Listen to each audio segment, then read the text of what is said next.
afternoon and welcome to this week's edition of the Chamberlain Report. I'm your host, Grant Chamberlain.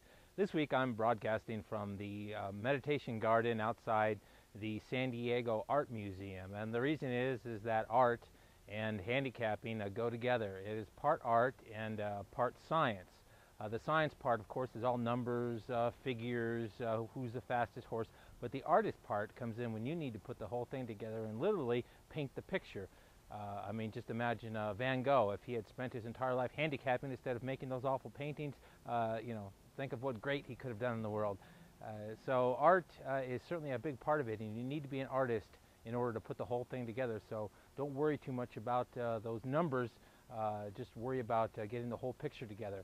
This week we're going to be going over part 2 of how to pick contenders, and it's just kind of a quick segment. I'll show you kind of how I put it all together and what happened.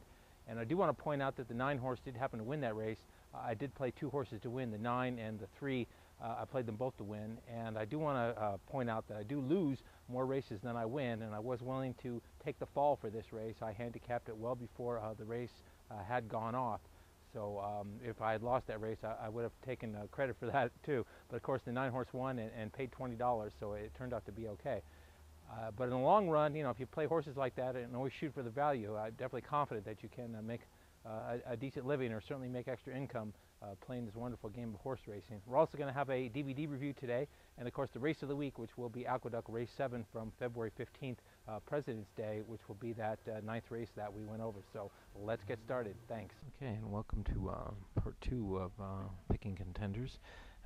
One thing I do is I go over all these career and speed points, and I add them all up. So this is 6 plus 4, and I go and add them all up of all the horses that are single-dimensional type horses, like they're early, or they're a presser, or they're etc. But if they're two-dimensional, like they're an early sustained horse or something, or early presser, then I don't count their points. But there are a total a little more than 21 speed points in this race today. So that means I want to look for a closer or a presser as my winner of the race. I wouldn't take any of these early horses. I don't care for the pair of ones.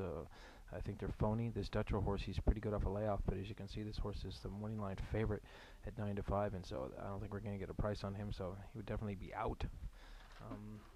Looking over at my other horses over here, we come up with, let's see, Windy Corner's a speed horse. I throw him out. He's going to be just a pace factor in there. And the 6, of course, ridiculous. And it would leave me with the 8, Boccacella's horse. He hasn't run in a while, so I don't think the 9 definitely will be in this Navendano horse, because that up and back move. So the 9 is definitely going to be a contender. And looking over the 5 could surprise too and make a move. This hooked on money. He looks interesting. As far as being able to do it in the 3, who can do that too? The 3 was get him up here for you. The 3 had some interesting stuff about him. I mean, he's had this class, although he comes back again, so the 3 would definitely be a contender. So I'm going to make my contenders in this race the 9, 3, and 5, and then I'll take a look at the odds and we'll see how we did. We'll take a look at this race results and see what happened. I certainly hope that you learned something from that little handicapping seminar there, and if you have any questions, just please send me an email. Now on to the DVD review. It is this week, Thunder and Rains, what it takes to be a winning jockey to win the Kentucky Derby, and we're going to take a quick preview of that. Of course, it is available at Gambler's Bookstore, and it's a wonderful DVD, and after you view it, I'm sure you'll want to go out and buy a racehorse and try and win the Kentucky Derby. Now, let's take a look.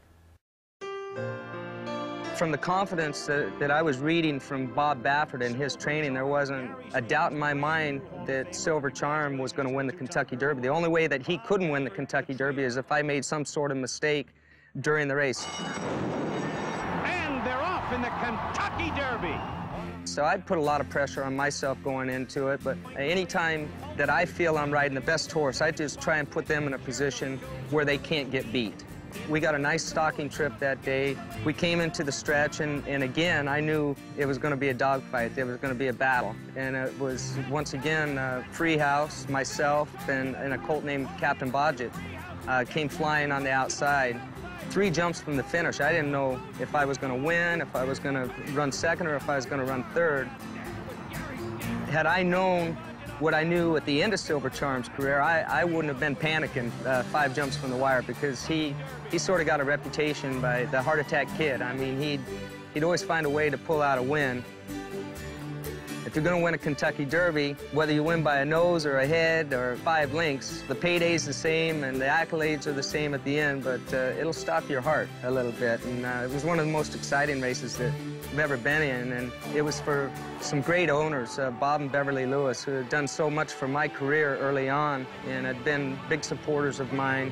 I think the sweetest thing about it was when I was pulling up after the race and the gallop back, I really just sat back and enjoyed that moment. Actually, you go on to the turf course after you win the race, and that 2 or 3 minutes with just you and the outrider and your horse is something that's really, really special. And you know that the groom, the exercise boy, the owners, the trainer, they're all waiting for you to come back, and they get to share that moment. And when you see that trainer's eyes looking at you and you know you've done a good job and that the horse has done a good job, there's nothing in my life other than my 4 kids being born that even come close to equaling those feelings.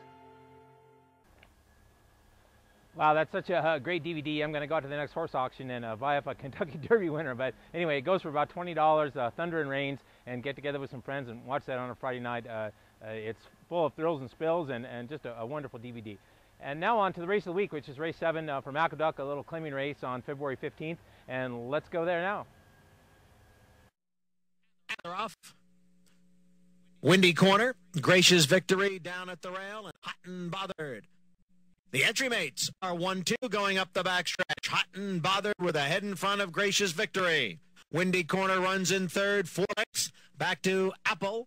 On the outside is a Super Child. Another 5 to Ed's Princess.